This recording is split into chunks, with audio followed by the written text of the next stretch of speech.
Hey, Geometry Nation, Mr. Mitchell here. Get ready for some old school note taking.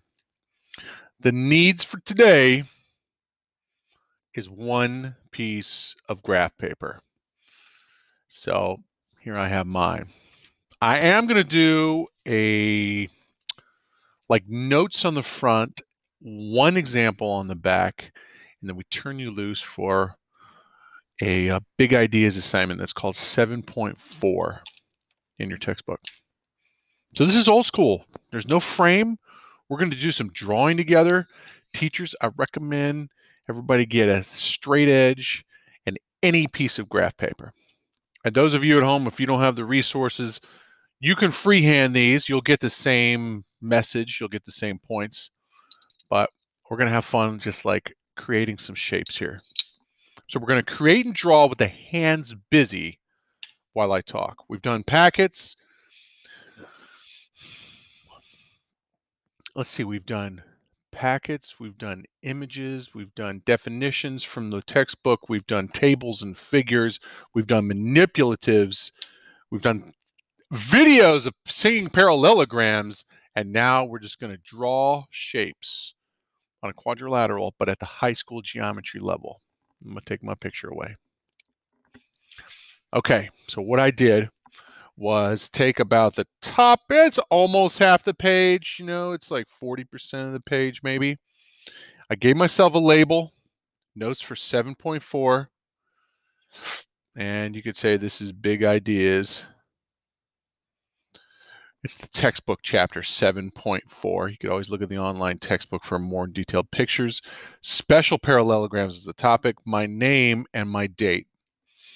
And I'm giving you the number of boxes I used. I happen to know this is a rectangle here. 25 boxes across and 13 deep. So teachers, I'll just provide a moment. We're going to make a Venn diagram, and I'll pause here if you need to get your folks set up. Okay, so this is one of the cooler Venn diagrams I've seen. It comes also from the textbook, and we're going to take what we learned recently on quadrilaterals and parallelograms and polygons, and we're getting more specific as we go. So in this box at the top, I'm going to write parallelograms. Everything you will see in this box is a parallelogram. Okay, and then just a reminder of what that is. I'm going to freehand a couple in the corner here. Try to freehand something that looks like a parallelogram. This one I can kind of use the frame of the graph paper to help me.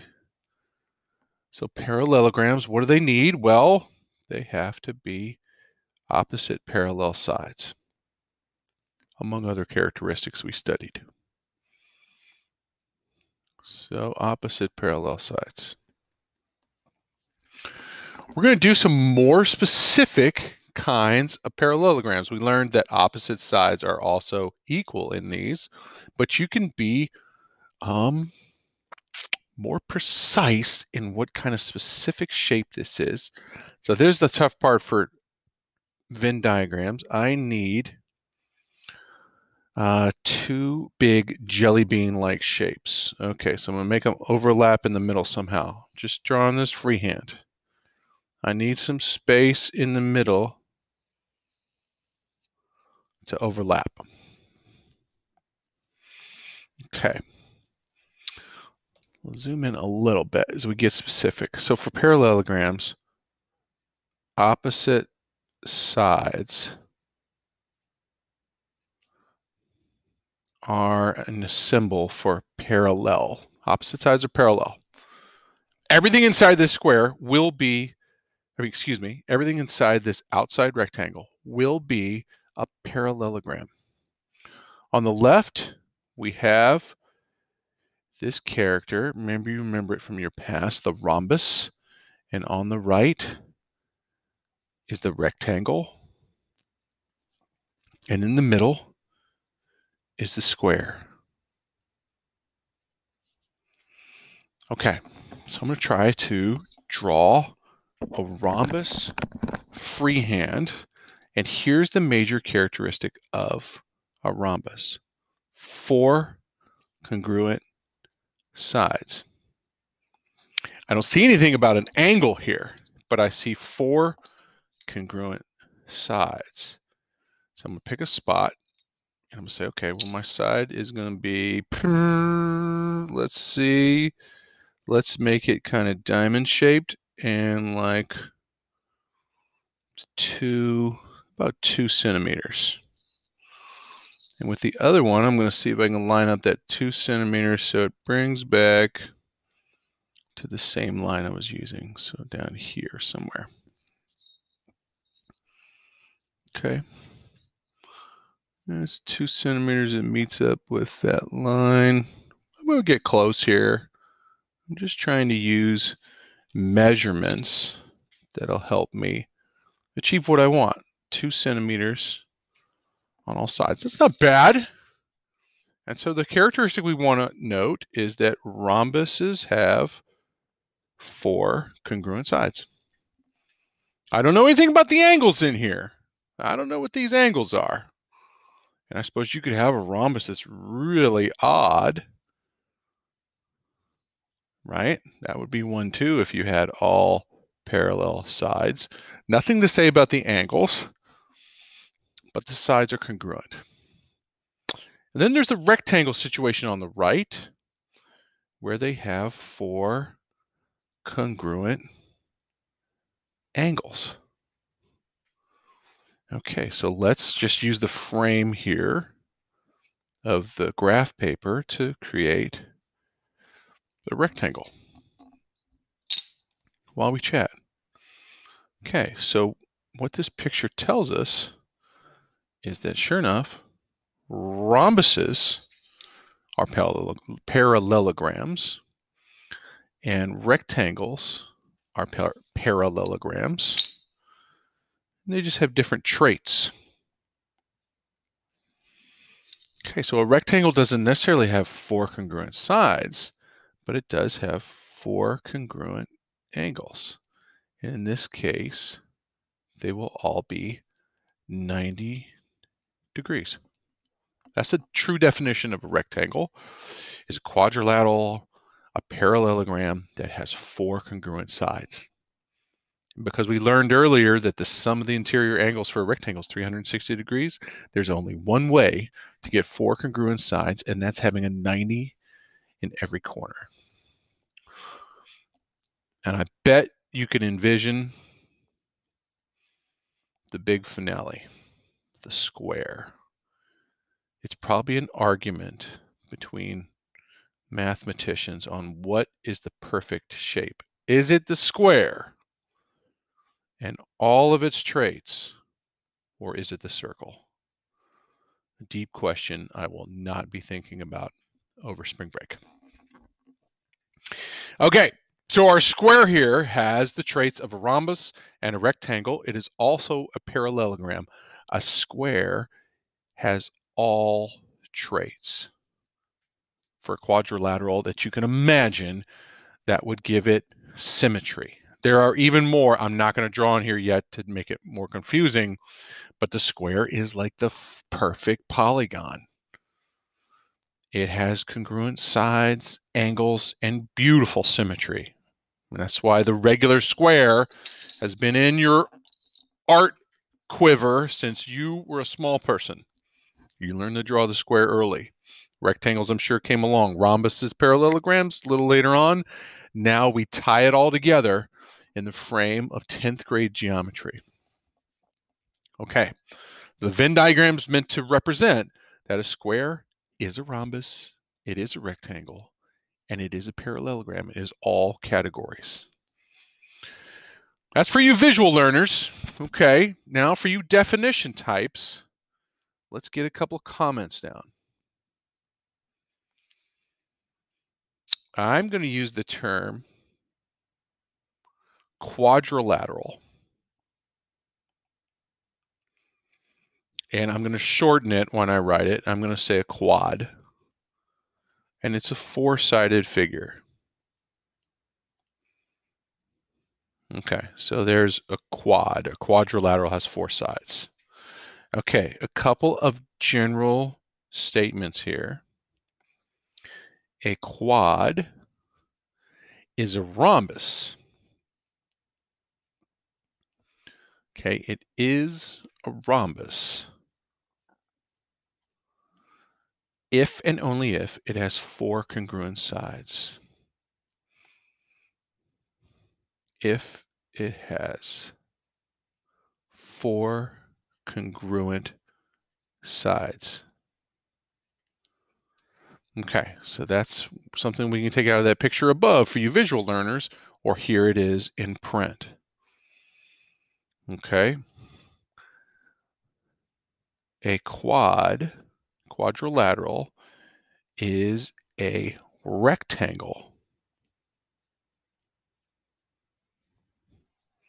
if it has 4 right angles.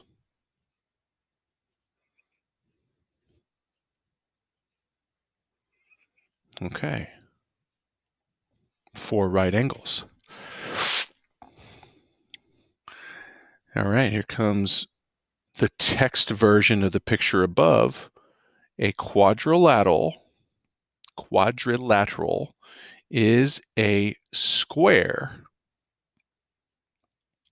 Get this, if and only if it is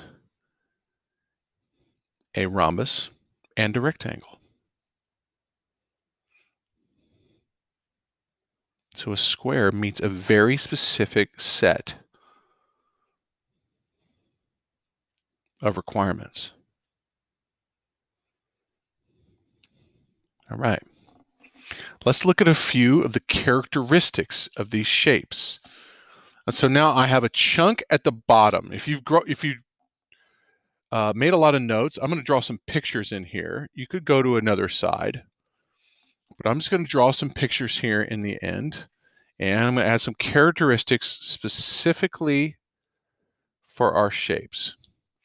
So let's add some characters. Oh my gosh.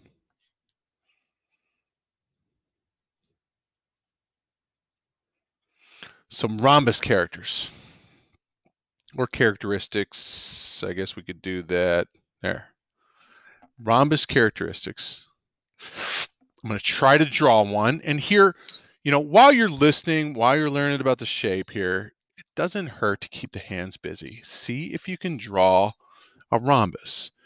Okay, so by definition, rhombus has 4 congruent sides. I'm just going to pick a spot to start my drawing from. And then I'm going to make sure that I get congruent sides. And I might go for I'm going to try 3 centimeters per side. All right, and angles aren't specific for a rhombus, so I'm just going to pick a spot where that 3 centimeters is going to contact another line on the graph paper. I'm going to put a mark there. I'm going to do it over here so I get exactly 3 centimeters to this line, about there. It's going to be pretty close. Now I'm going to connect my dots. And I'd have a pretty decent rhombus.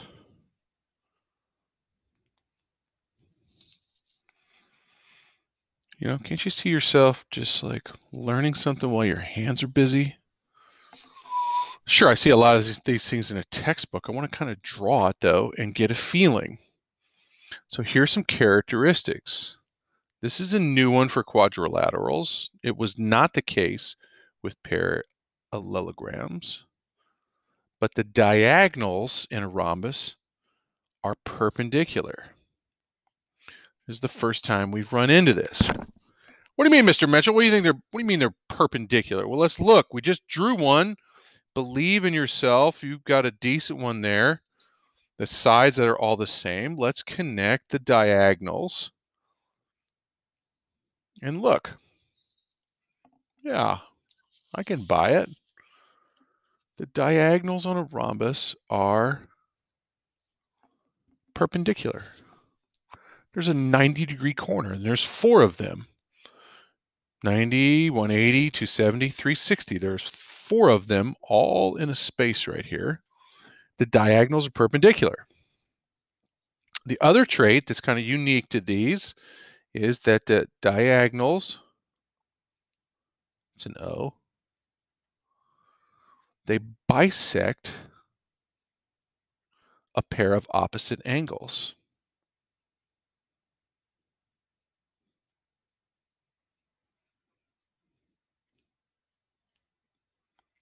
Okay, let's break that down. Diagonals, these lines, bisect, cut in half, a pair to opposite angles. Oh, okay. They're telling me about more symmetry. They're saying that this diagonal has bisected 2 congruent angles, and they are the same over here. I don't know their measurement yet. I would have to try that with a protractor. But these angles on the far side from each other in the rhombus are congruent, and so are these. Let's give these 2 hoops to show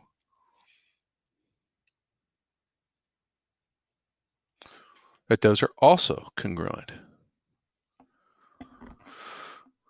Diagonals bisect a pair of opposite angles. You'll have to use these characteristics to figure out some figures on your big ideas assignment today. Okay, let's try some rectangle characteristics. I think we're past the hard one to draw. If you have graph paper, you can figure out a rectangle. So I'm just going to pick some that'll make a box for me. And then I'm going to connect a line while I think about it. Maybe I didn't know a rectangle is something so specific. Been working with rectangles since I was at Tates Creek Elementary School back in the day. Here you're telling me, Mr. Mitchell, that a rectangle, excuse me if I was off the page, has really specific traits, something more than I know. Here's the big one.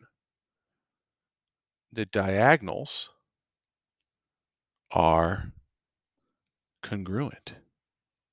All of them. Different than we've seen in parallelograms.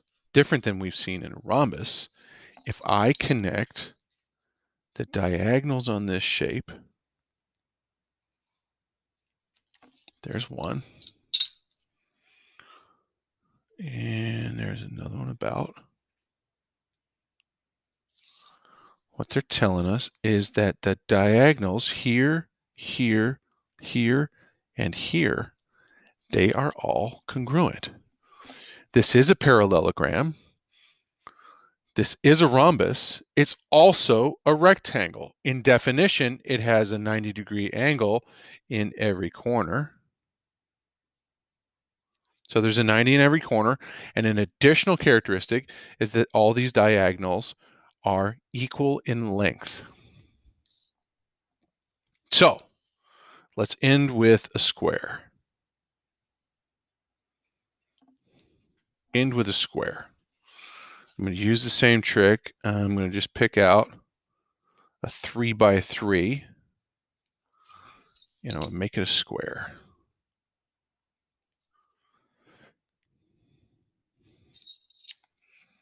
My ink smudged a little bit, but I'm pretty close on making a good looking square. And now we add the symbols. You ready?